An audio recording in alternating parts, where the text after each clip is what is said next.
Hello my YouTube beauties, I hope y'all having a fabulous weekend. My son at the beach with his father family. I called him, I'm like, you want food? You know, because if I'm getting food, I always make sure he eat whatever. That's just, you know, how I am. And he's like, oh, I'm in Jersey. I didn't even know they had beaches in Jersey. That's how much I don't know about Jersey, even though that's my, you know, that side of the family.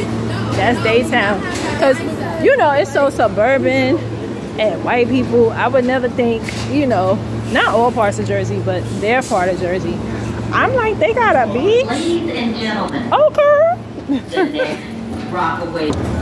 So briefly, I just wanted to ask people, just briefly, you know, of all ages, whether you're 20s, 30s, 40s, when you have a shitty bullshit job, are you telling people the truth about the job if they want to inquire? Because me, I tell all of the truth.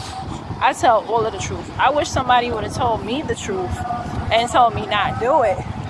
And my ass left and came back because of the schedule, and that was dumb. But you know what, the Lord provides, and I'm job hunting, but I just don't want to go to anything. Yeah, so me, I'm a very transparent person, and I'm learning a lot of people are not. I swear all this noise is gonna really make me crazy. Like, I feel like eventually I'm gonna move out of state. Eventually I have to, for my own sanity, because I swear to God, like earlier today I get on a train, two niggas arguing about some shit that don't even make sense. The dude is, two niggas arguing, the guy talking about, what you call it, oh, you a crackhead, you this and that. I gotta keep pausing because of the noise. Like, unnecessary noise. Like, damn. So yeah, two niggas arguing about the guy talking to the girl, talking about she a crackhead, this and that. Why are you around somebody who even, like, that don't even make sense? And then this is the part that was just and I swear to God, people think because they're from another country that they're so different. He gonna say, now he's a bum nigga too, because she said that she was he was like, you don't have a job. Then she was like, nigga, you don't have a job. He was like, I'm Jamaican, I come from structure. I know a lot of West Indian people that don't have no damn structure, so that's a lie. Don't know who their daddy is. Half the time don't know who their mama is. So let's not even, so she was like, but it got to a point when they just kept, it wasn't even them, it was him. He was just going in on her. And I'm like, he's projecting. He's definitely projecting, because why are you so mad at what she's doing with her life? Like, if you think somebody's a loser, leave them alone. Like, why would you sit there? He was doing that to embarrass her. And it just made no sense. But he was so loud, I actually went to the next car and she followed me. Luckily he didn't follow her, because I was like, bitch. I said it mad loud too. And she kept going to the next car, but he didn't follow her. So I'm like, yo, it was crazy. And that happens all the time on the train, but today it annoyed the shit out of me. And I'm like, yo, I know I'm getting older, like you know. And then on top of that, they was like, he was yelling right next to me too. So today I went to a boat ride. I kind of knew it was gonna be kind of so-so, because my friend said it was free. So it was no air conditioner, y'all. It was crazy. I was like, I couldn't wait to get off the boat. The DJ was horrible. It was way too much Spanish music. Like, if you gonna play Spanish music, put something on everybody know, like Suave.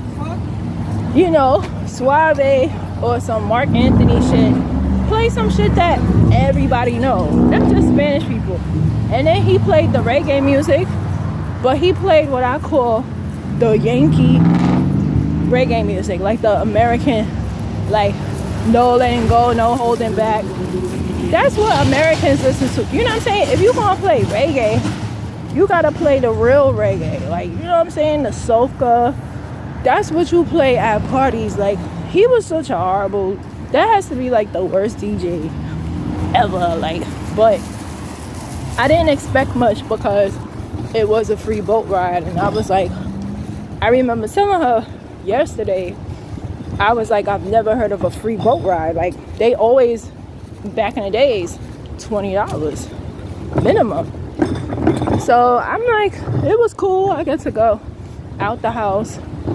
But boy, oh boy, I made the mistake of walking out with no water. Your girl almost passed out, but luckily I had some, you know, my friend got me a water from the boat. I sat on a rock. It was just so hot today. I'm like, oh shit. But back to my original statement.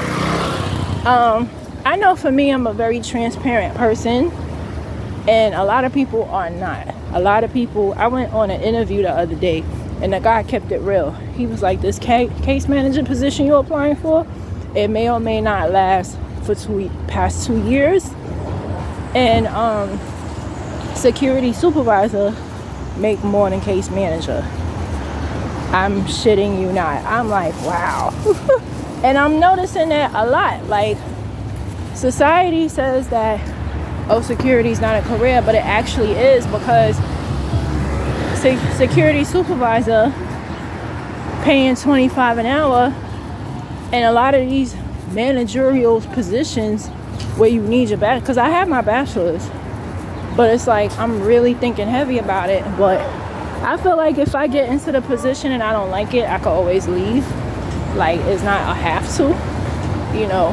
But it's just funny how jobs that people like don't care for, that's where the money is at. And that's the point that I wanted to make today. Like, don't listen to all the bullshit of, oh, and don't get me wrong, a degree is wonderful to have because it does give you options a little bit, not much.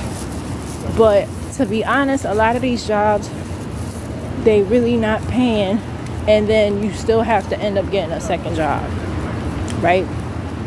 So that's what I really wanted to talk about. And I wanted to talk to my younger people, because I was 26 when I got nominated into para.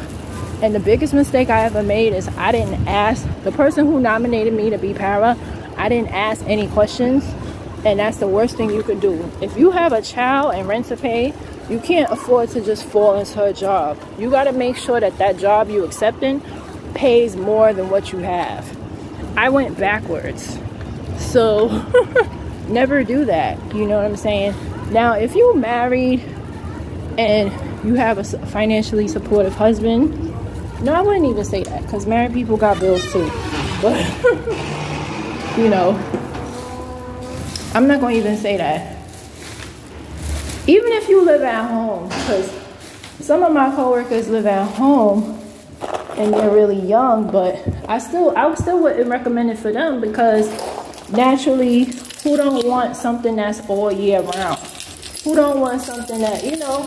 And it's like I constantly have to go into my savings. And what really is making me leave for real is because, not just because I went through, and I'm like, when I'm done with DOE, I have to write a book about it. I just have to. I I have to. It would be an injustice if I don't. But not just because of what I went through. It's the one job that you could do your best and they don't care. For teachers as well. It's not just paras, but I seen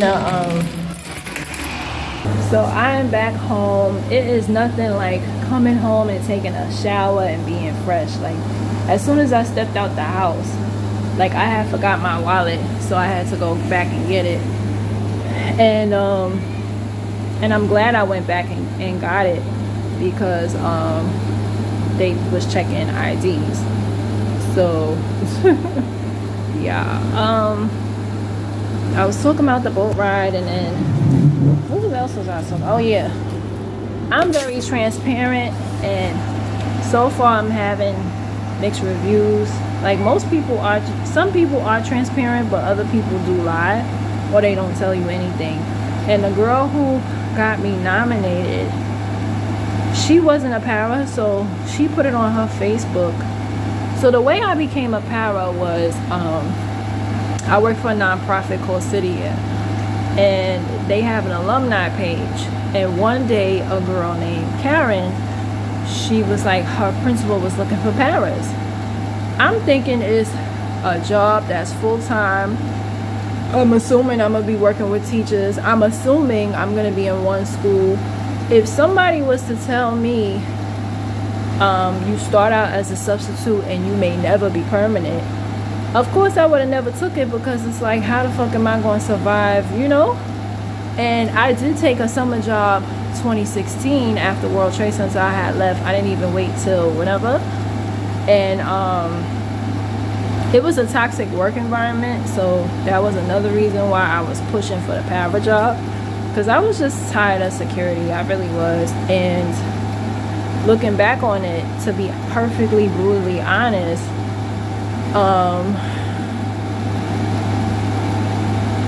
security was way better. Like security, if you got suspended, it was never for no entire month, and they would do, you know what I'm saying, like it was never extra. Like when you're a para, a sub-para, you could literally get suspended for a child running away from you. And that's what happened to me. Like a student ran away from me, and I got suspended for that. Mind you, I just started the job. I never worked with special needs in my life. And that's another thing, they don't train you. They throw you into the slaughters, and they do it because they don't care about the special ed population. They really don't. And I think that's the worst thing about it, is they don't care about special needs. And that goes for the facilities too. I heard how they don't care, and it's sad. You know, they get the shorter end of the stick. And I would just tell anybody for any type of seasonal, because when you think about it, it really is a seasonal job. I would tell people, always inquire. I was at a job fair, and the lady didn't want to tell me how much the pay was. I moved from her table. Like, that's so unprofessional to me. If you can't tell a person how much they make. And then the next lady, she said, you know, she took the words that right out my mouth. She said, we are in it for a check. This ain't volunteer. So when people say like, oh, you're supposed to do it for more than a check, no, you're not. We're doing it for a check. What you're supposed to do is be professional regardless. And for me, nobody could ever say I was unprofessional at any job I've ever had. I always did what I was supposed to, and then some. And then Department of Education teaches as well, when you do more than what you're supposed to, or you put in that extra work, it's frowned upon. One of the schools I worked at, the AP, I was told, was a very good AP, and she got fired for doing her job. You know, so it's like they get rid of good people. You can't be too good. Can't be too. It's a system. It really, literally is a system set up for failure, and it's really, really sad. And people get mad when you say, oh, your child go to charter. It's like they get very angry, and it's like, why are you worried about where I put my son to school? That's none of no. That's my concern and my business. Like, what? If I'm telling you that I live in a bad area and the public schools are bad, so I'm supposed to put my child in a bad school, and these are black people, black teachers, that get very angry when you say your child goes to charter. And they even say, make comments like, why are you proud of that? You shouldn't be proud of that. I'm supposed to be ashamed? It's like, and then to be the people who don't even have kids, like, oh, da-da-da-da. Like, why would I put my child in a system that if he's falling behind, no one's going to tell me or alert me? They put all the blame on the parents, a lot of these teachers in the schools. Tell the parents something. A lot of them don't say nothing to the parents. It's like, how are they supposed to know anything? You know why my son is on the honor roll? and he's a successful kid?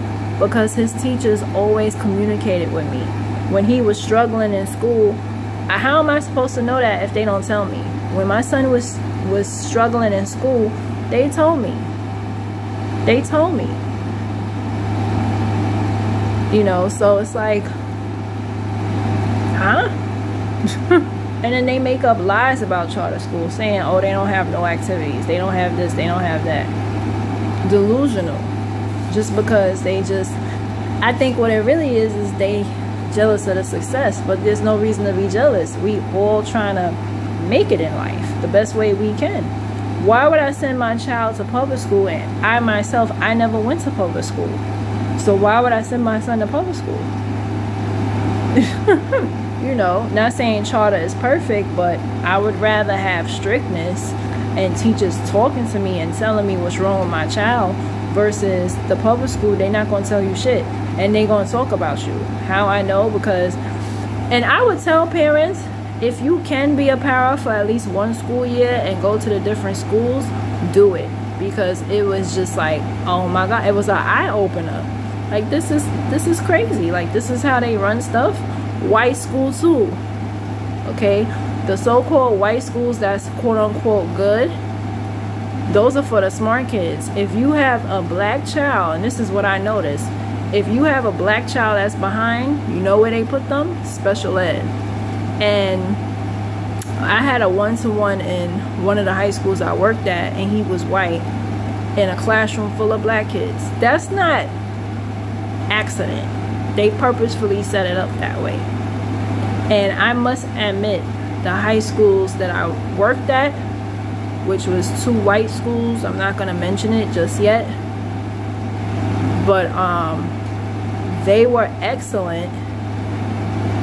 And the students that were doing very well, it's not a coincidence what race they were. I'm very observant in everywhere that I go, because I am life is school and I love to learn, and so I'm observant. You got people that's been paras but they don't observe anything, and when I talk to them it's like they're oblivious, but I pay attention to everything. And it's not a coincidence that white children in these quote-unquote good schools, they're doing they're doing very well. Not only can they articulate, but they're doing very academically well. And then the special ed classes of these very prestigious, I'm talking about these schools that I worked at are excellent. I'm talking about, yes. If my son wasn't going to a decent high school, I probably would put him in, yeah. But they cater to their own kind. And let's say if you don't understand something as a black student, it's your problem. They're not going to take the time out that they do for the other children. And that's what I observed. You know, the special ed classes are full of black children, black boys in particular. And it really bothered me. It really was like, I can't do this job. I just was telling myself, like, this if you're a good person with a good soul, you can't work in Department of Education but so long, because you just see all the the disparities is just so like, and I don't want to call it racism. I feel like it's hatred of your own kind, because you have black teachers who hate black kids. They really do, and they show it, you know.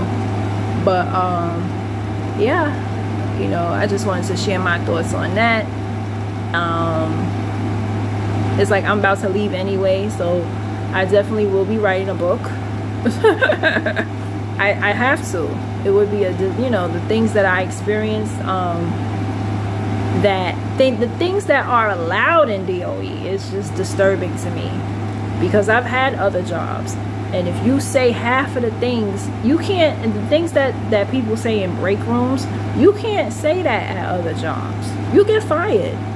If somebody go back to the boss and repeat the racist comments that I've heard, and comments about special needs kids, and if they don't get written up for saying stuff like that, it's just like the break room is just like a The break room, you're still supposed to be professional. That's what I was taught before I came to DOE. But the fact that people are allowed to come to the break room and say whatever comes to their mind is just disturbing. And then people are allowed to say things to APs and principals, the things that come out their mouth, unprofessional. And you could have a recording and nothing happens. Like, you could do anything you want to do once you're permanent, depending on administration too. Because I've heard of permanent parents that get fired for being late. So if admin don't like you, that's how it go. It go by who like who. It's very childish. It's working with children, but the people who run it are childlike. You know. So if you want to advance, if you're a good soul, you will never advance. You're not. You know, they don't want good people. They want somebody that's kind of like brainwashed, because most people who have been with DOE for years and the way they talk, they've been brainwashed to think that how they talk. And you like, for me, no, I don't want to be a part of that. You know, speed me up. You know, you got teachers leaving left and right because even though they're getting paid decently, it's just, the system is just, is wicked. There's no other word to describe it. It's just wicked.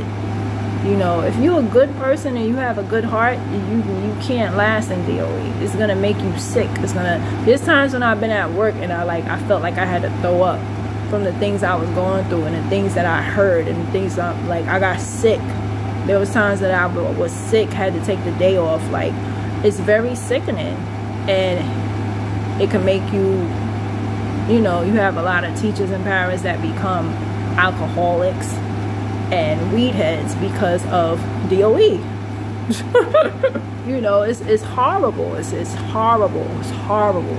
I would tell anybody, you know, it's horrible. It really is. There's no other word to describe it. It's horrible. The way they treat, even if you're a long-time teacher and let's say a student disrespects you, they're going to take that student side. Not because they care about the student, but because it's all about the dollar bill. You know, it's no type of loyalty. That's one thing about the police department. They're racist, but they have your back. You know, my father went through things and they had his back. My uncle always, you know what I'm saying? They have your back, even if you're black. You could be black, white, Asian, whatever. They do not have your back. You could be a full-time teacher, white from the suburbs. They don't care. Any little accusation, anything, it's like they don't care about you. And it's like, what type of system is that? That y'all just don't care about y'all employees? Like, I'm surprised. Y'all talk about school shootings from the students. I'm shocked that there's no school shootings from the staff. And that's what's going to end up happening. Because the way they treat people it doesn't make sense. That's, you know, and no job is perfect, but damn. You know, and I could go on and on and on and on. But I would tell anybody, if you working for somewhere, do not leave your full-time, good-paying job to work for your dream job, because your dream job might turn into a nightmare. And those are my thoughts.